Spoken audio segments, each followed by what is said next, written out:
le vent contraire. C'est ça notre thème. Dans ce monde, nous sommes dans le pèlerinage, nous les chrétiens. À partir du moment où nous avons cru en Jésus-Christ, jusqu'au jour où nous allons quitter ce monde, c'est ça le pèlerinage, la traversée du désert. Nous sommes dans une barque en train de traverser la mer pour aller de l'autre rive du Jourdain. Maintenant, en traversant cette mer, ce fleuve, ce désert, il y a les vents et les flots contraires pour nous empêcher d'arriver à la fin. C'est ça notre thème. Et la solution, nous devons savoir en qui nous avons cru. Nous devons savoir qui est Jésus-Christ. Si tu sais celui en qui tu as cru, tu vas percer, traverser, résister contre le vent contraire et arriver à la fin. C'est ça notre thème. Et nous voyons aujourd'hui le 6e sujet. Le 6e sujet que nous allons voir aujourd'hui, c'est lui en qui nous avons cru. Qui est-il? Il est un Dieu qui prie. Le 6e sujet de notre thème, le vent contraire, un Dieu qui prie. Un Dieu spécial. Un Dieu ne peut jamais prier. Parce qu'il est Dieu. Ce sont les autres, les croyants qui prient leur Dieu.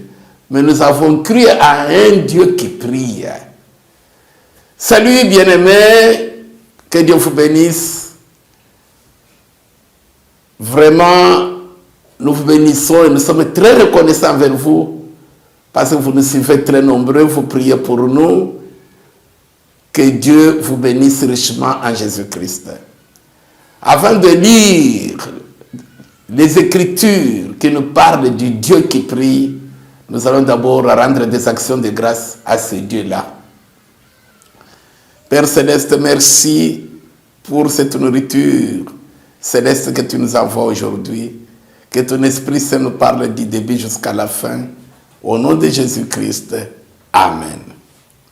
Un Dieu qui prie. Si tu sais celui en qui tu as cru, tu sais que Jésus-Christ est un Dieu qui prie, tu vas résister contre le vent contraire. Tu vas traverser la mer, traverser le désert, traverser le Jourdain et arriver à la fin.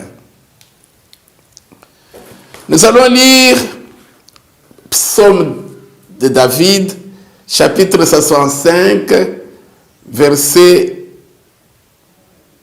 3. Oh, toi qui écoutes la prière, tous les hommes viendront à toi.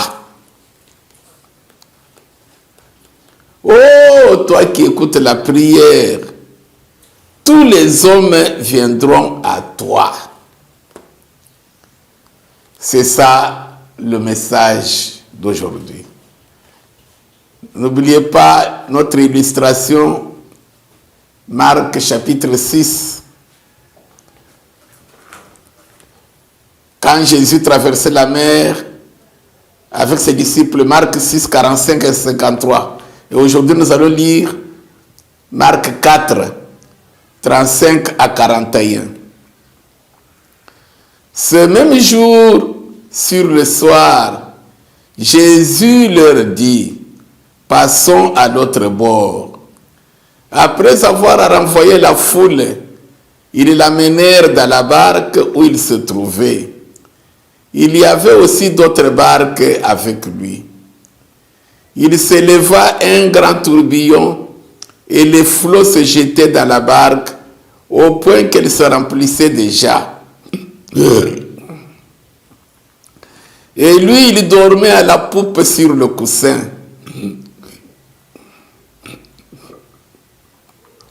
Ils le réveillèrent et lui dirent, « Maître, ne t'inquiètes-tu pas de ce que nous périssons ?» S'étant réveillé, il menaça le vent et dit à la mer, « Silence, tais-toi !» Et le vent cessa. Et il y eut un grand calme. Puis il leur dit, « Pourquoi avez-vous ainsi peur? Comment n'avez-vous point de foi ?» Ils furent saisis d'une grande frayeur, et ils se dirent les uns aux autres, « Quel est donc celui-ci à qui obéissent même le vent et la mer ?» Bien-aimés dans le Seigneur, nous nous rappelons très bien dans l'introduction, notre texte de base, Marc 6, où Jésus, après avoir prêché toute la journée, le soir, il a obligé ses disciples, les 12, les apôtres, à traverser le lac dans une barque, pendant que lui resterait pour renvoyer la foule. Les disciples se sont mis dans la barque et sont partis. Lui, maintenant, il est resté, il a renvoyé la foule et il monta. Il alla à la montagne pour prier. Vous vous rappelez très bien l'histoire. Pendant qu'il priait, les apôtres sont dans la barque. Vers minuit, ils ont rencontré un vent opposé, le vent contraire. Et ils avaient beaucoup de peine à ramer. Rappelez-vous, Jésus-Christ qui priait, la Bible dit, il vit qu'ils avaient beaucoup de peine à ramer. Vers 4 heures du matin. Mais lui, il est resté là-bas à la montagne et il le voyait. Et il était venu en marchant sur l'eau. Et vous connaissez la suite. Alors, aujourd'hui, une fois de plus, nous venons de lire Jésus est avec eux dans la barque. Plusieurs fois, ça s'est passé comme ça. Et maintenant, il dort. Il se repose dans la barque. Pendant qu'ils traversent, ils sont ensemble. Le vent contraire arrive. Les flots impétueux, terribles. L'ouragan. Maintenant, les apôtres, ils ont eu peur. Ils sont allés se réveiller, s'inquiéter. Mais il dort. C'est lui qui peut nous sauver. Ils l'ont réveillé là-bas avec peur. Tu ne t'inquiètes pas. De ce que nous allons périr. Jésus s'était réveillé et il a donné l'ordre au vent. Tais-toi. À la tempête, silence. Et le flot s'est apaisé. Le vent avait stoppé. Et il leur a dit, pourquoi avez-vous peur? Pourquoi n'avez-vous pas de foi? Quel est le message d'aujourd'hui? Voyez Jésus, Dieu dans la chair.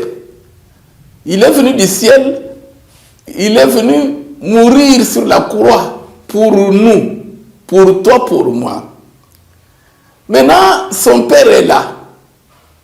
À tout moment, il prie, il parle à son Père.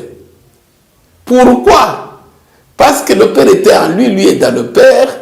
Le Père l'aimait, lui aimait le Père. Et que sur la terre, ce n'était pas chez lui c'était au ciel. À tout moment, alors, il savait que son Père l'aimait beaucoup. Le cœur de son Père est toujours sur lui. Alors, il faudrait qu'il soit en contact avec son Père. Parce que son Père aimait entendre la voix de son Fils. Et c'est ce qu'il nous enseigne Jésus. Maintenant, écoutez, dans la barque, il dort. C'était question seulement qu'ils viennent, les disciples le réveillaient. Seigneur, Seigneur, oui, nous avons vous parler. Voilà, il y a les flots. Intervient. Non, ils ont peur. Ils le réveillent avec menace, avec blâme. Pourquoi tu ne t'inquiètes pas de ce que nous périssons? Pourquoi? Parce que ils ne savaient pas celui en qui ils avaient cru. Voilà pourquoi Jésus leur dira, pourquoi avez-vous peur? Pourquoi n'avez-vous pas de foi? Mais ces disciples, ils avaient cru. Ils suivaient Jésus plusieurs années, plusieurs mois. Mais Jésus leur dit, pourquoi n'avez-vous pas de foi? C'est ce qui se passe avec nous. Quand les problèmes nous arrivent. Alors, nous, les enfants de Dieu, nous devons, si nous savons celui en qui nous avons cru, nous devons savoir que celui en qui nous avons cru, c'est un Dieu qui prie. C'est-à-dire, c'est un Dieu qui nous donne l'exemple. L'exemple dans ses relations entre lui et son Père. Il voudrait que nous fassions la même chose. Parce que lui, là, c'est ça le Père. Le Père est en lui, il est dans le Père. C'est lui notre Dieu. Quand il y a le vent contraire, dans ce désert que nous traversons, dans cette mer, dans ce fleuve que nous traversons, le Jourdain, il y a beaucoup de problèmes qui nous arrivent et qui arrivent à tout le monde. Maintenant, nous qui avons cru en Jésus-Christ, nous devons savoir une chose, que celui en qui nous avons cru, il nous a tant aimés, il nous aime tellement, il est au ciel où il est. Son cœur est toujours auprès de toi, auprès de moi. Il nous aime plus que les anges. Il nous aime plus que toute la création. La Bible dit, Dieu a tant aimé le monde qu'il a donné son Fils unique. Dieu, il a tout créé pour l'homme. Même les anges sont au service de l'homme. Satan a péché une fois, il n'y a pas de pardon, condamné. Mais l'homme a péché, Dieu l'a suivi. Dieu pardonne, alléluia. L'amour de Dieu à l'endroit de l'homme, c'est un amour insondable, incompréhensible, au-delà de nos pensées, inconcevable. Maintenant, comme il est au ciel, il avait dit, je m'en vais. Que votre cœur ne se trouble point. Croyez en Dieu, croyez en moi. Il y a plusieurs demeures là-bas dans la maison de mon Père. S'il n'y en avait pas, je vous l'aurais dit. Lorsque je vous aurais préparé une place, je viendrai vous prendre. Pourquoi? Je voudrais que là où moi Jésus je suis, toi aussi, moi aussi, nous. Je voudrais que là où moi Jésus je suis, vous y soyez aussi avec moi. Donc vous comprenez le souci de notre Dieu. Il nous aime beaucoup. Il sait que nous sommes sur la terre où il y a les vents, où il y a les serpents brûlants, où il y a des problèmes. Alors, maintenant, le Seigneur, là où il est, il voudrait à tout moment entendre ta voix. Si tu es séparé de quelqu'un que tu aimes beaucoup, c'est toujours WhatsApp, c'est toujours Facebook, téléphone, comment tu as dormi, comment ça va? Dis-moi un peu, tu as mangé hier? Parce que ton cœur est là. Ainsi donc, les disciples dans la barque, quand il n'y avait pas de vent, ils parlaient de n'importe quoi, ils causaient, tout ça. Ils ont oublié qu'ils ont Jésus dans la barque. La première fois dans Marc 6, quand tout allait bien, Jésus est resté, il priait pour eux. Les apôtres étaient à l'aise, ils pouvaient se réjouir, chanter. Personne ne pensait à Jésus. Mais quand il y a eu le vent fort, le vent contraire, ou comme maintenant dans Marc 4, quand il y a eu maintenant la tempête, et nous avons Jésus ici. Maintenant, ils ont pensé à Jésus. Dieu permet que des problèmes arrivent pour que toi tu l'invoques, pour que toi tu l'appelles, pour qu'il entende ta voix. Parce qu'il t'aime beaucoup. Tu es à l'étranger. Il voudrait qu'à tout moment que tu sois en communion avec lui. Et le seul moyen, c'est la prière. Alléluia. Voilà pourquoi il dit, priez sans cesse. Dieu sait très bien que si, du matin au soir, du 1er janvier au 31 décembre, il n'y a ni maladie dans ta vie, il n'y a aucun problème. Tu es toujours à l'aise, tu es toujours bien. Oh, il te sera difficile d'avoir les sujets de prière. Le vent contraire, ce sont des sujets de prière. Dieu voudrait écouter ta voix. Les problèmes qui nous arrivent, nous les chrétiens, c'est une trompette de Dieu. Il voudrait que tu l'invoques. Voilà pourquoi il a dit par le prophète Jérémie, invoque-moi, je te répondrai. Quand tu as des problèmes, invoque-moi, je te répondrai. Ne vous inquiétez de rien. Quand les problèmes arrivent, déchargez-vous sur moi de tous vos soucis. C'est-à-dire, il permet que les soucis arrivent pour que toi tu te décharges sur lui par la prière. C'est un Dieu qui prie. C'est-à-dire, c'est un Dieu qui aime la prière. Parce que par la prière, il entend ta voix. Tellement qu'il t'aime beaucoup. Quand tu l'invoques, il entend ta voix. Ainsi, quand le vent arrive, ne t'inquiète pas, n'aie pas peur. Sache que, oh, c'est la trompette de mon Dieu. Il m'aime beaucoup au ciel. Il voudrait entendre ma voix. Je vais l'invoquer et il intervient. Voilà le 6e sujet. Un Dieu qui prie, c'est-à-dire, tu sais celui en qui tu as cru. C'est un Dieu qui t'aime beaucoup et qui voudrait que tu lui parles à tout moment. Et pour cela, il permet dans ta vie que les problèmes arrivent. Puisque quand les problèmes arrivent, tu vas l'invoquer. Nous allons lire ça. Mais je voulais d'abord vous donner le sujet. Voilà maintenant, quand le flot, Jésus dormait, ils ne l'ont pas réveillé. Parce qu'ils étaient bien, ils mangeaient, ils causaient, ils parlaient tout. Mais quand il y a eu maintenant des problèmes, Seigneur, maintenant il faut le réveiller là-bas avec la peur. Non. Bien-aimé dans le Seigneur, Dieu aime que toi, à tout moment, tu sois en communion avec lui, qu'il entende ta voix. Voilà pourquoi, s'il n'y avait que la joie dans ta vie, sur la terre n'est pas un paradis. C'est là aussi où il nous attend, là où il y a toujours la joie. Alors ainsi, même si il est le Dieu puissant, il permet toujours que dans la vie de toi chrétien, un jour il y ait la maladie, un jour il y ait un cas de problème, un problème au travail, de sorte que tu l'invoques. Et en l'invoquant, il entend ta voix, tes supplications, et il intervient. Parce que son cœur est toujours auprès de toi. Il t'aime beaucoup. Nous allons lire ça. Je voulais vous donner d'abord le sujet. Vous l'avez retenu. Celui qui sait en qui il a cru, il sait qu'il a cru en un Dieu qui prie. C'est quelque chose de particulier. Un Dieu ne peut pas prier. Ce sont les adeptes et les fidèles qui prient leur Dieu. Mais notre Dieu à nous, c'est un Dieu qui prie.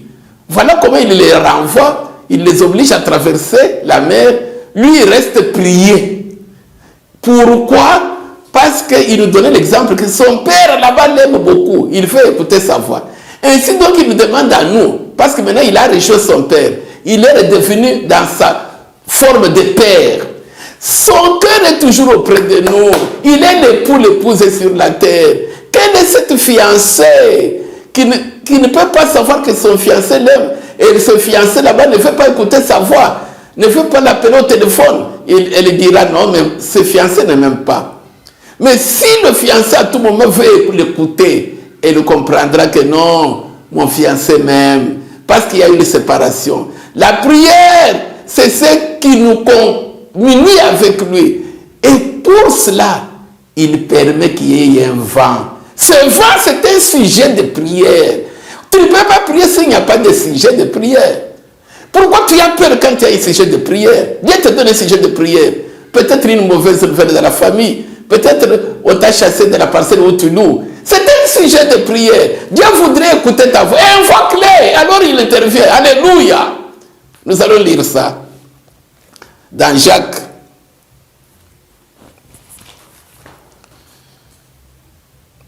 « 5, verset 13. Voilà pourquoi nous avons lu dans Psaume 65, verset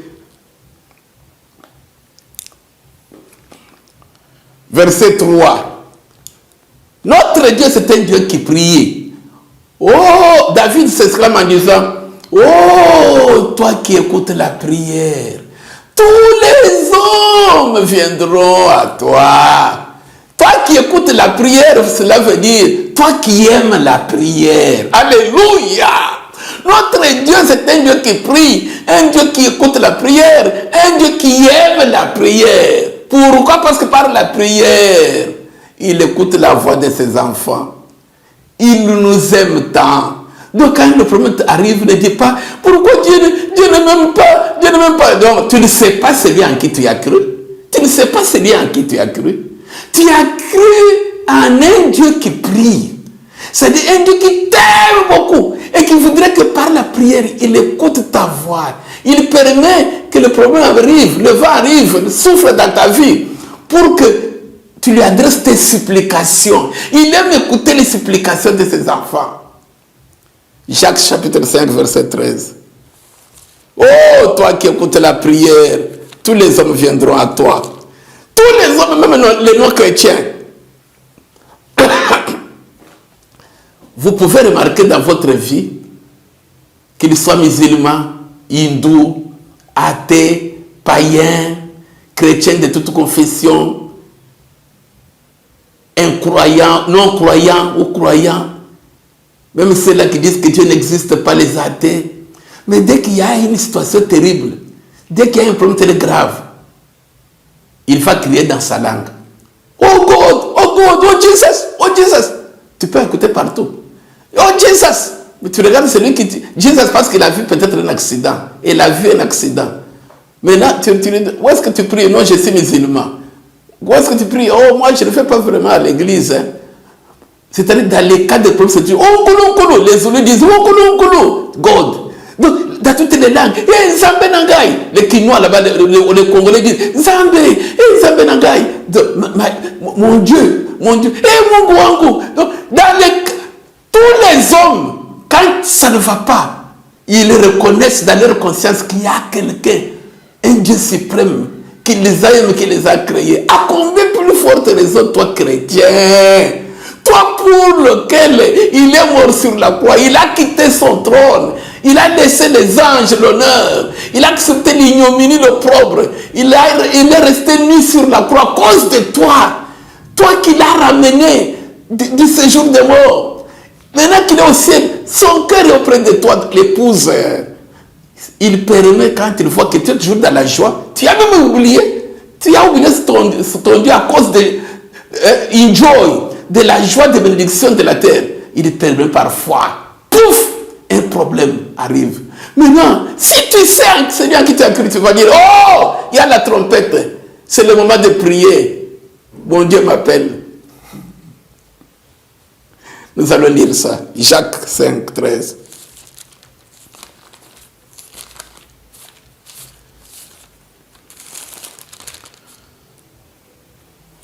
Jacques 5, 13. Quelqu'un parmi vous est-il dans la souffrance? Qu'il prie. Quelqu'un est-il dans la joie? Qu'il chante des cantiques. Alléluia. Donc vous comprenez? Quand vous chantez les cantiques, vous êtes en communion avec Dieu. Et il entend votre voix. C'est ce qu'il cherche. C'est-à-dire quand il y a la bénédiction, il y a la paix, Dieu t'a donné la joie. Ce jour là-bas, il n'y a pas de problème dans ta vie. Tu chantes les cantiques en communion avec lui. Maintenant, quand tu as la souffrance, maladie, chômage, stérilité, et je ne sais pas, célibat ou quoi, anything, n'importe quoi qui t'arrive, un vent contraire pour combattre ta foi. Maintenant, si tu sais celui en qui tu as cru, alors tu pries, tu l'évoques. Il dit, invoque-moi, je te répondrai. Alléluia.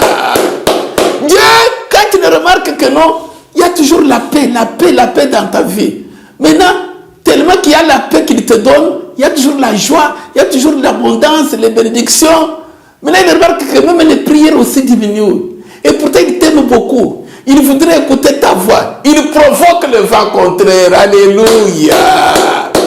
Je vous avais dit une fois que moi, quand j'ai vraiment cru, décidé de suivre Jésus, nous disons tous que nous sommes nés dans des familles. Je suis heureux, bien sûr. Je suis né dans une famille chrétienne, mais j'ai fait n'importe quoi quand j'ai grandi. Mais le moment où j'ai décidé de me convertir en Jésus-Christ, et la sœur que Dieu m'a donnée comme épouse, en tout cas, Dieu m'a fait grâce. Elle prie beaucoup plus que moi. Et nous tous, nous prions beaucoup plus.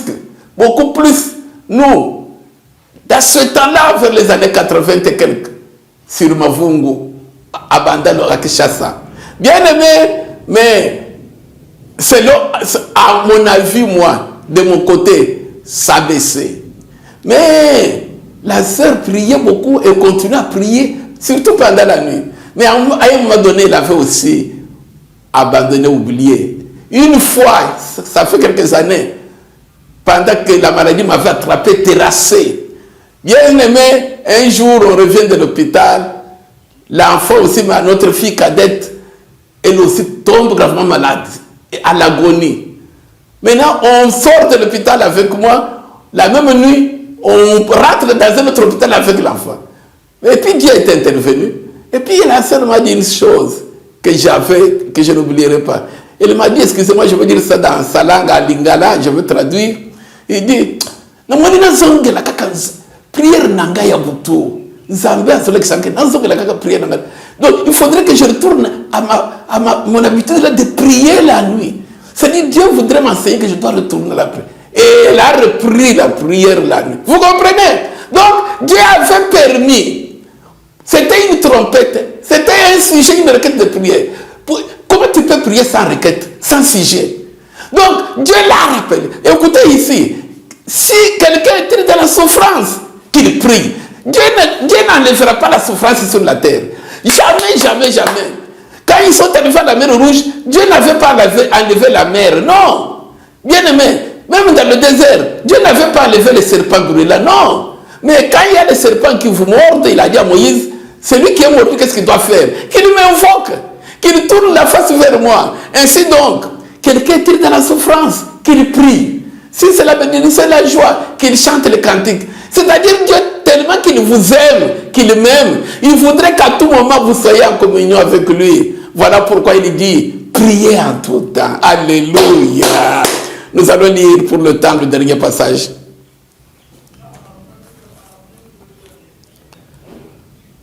Le dernier passage que nous allons lire,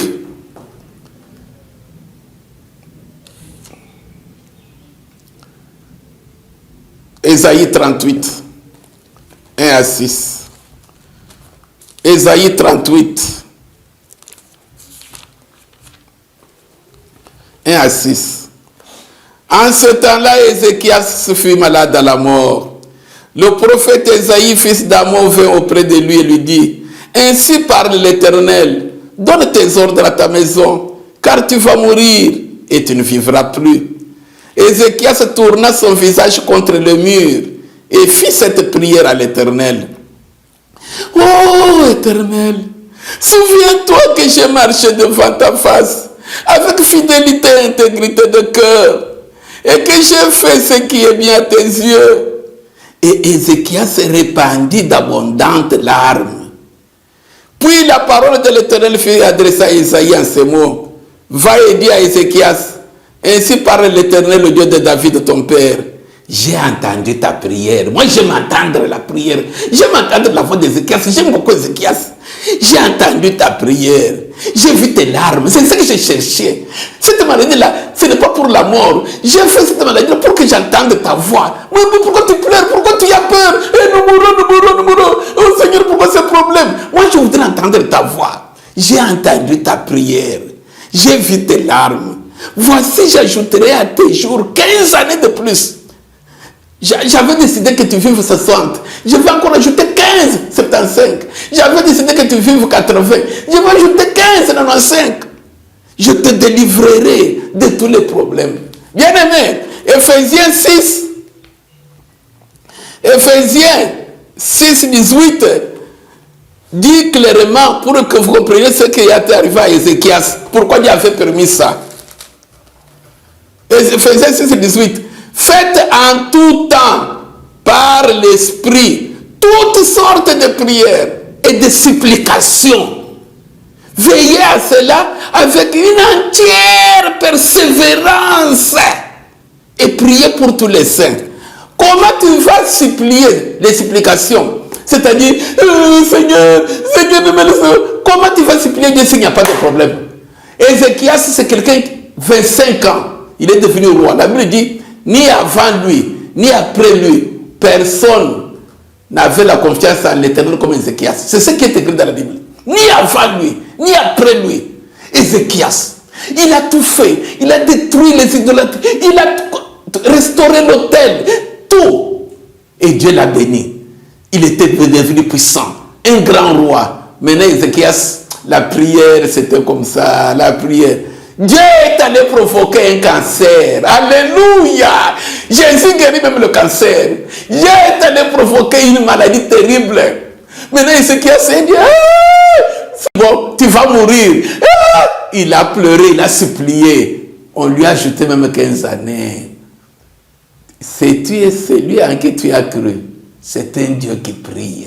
Que Dieu vous bénisse.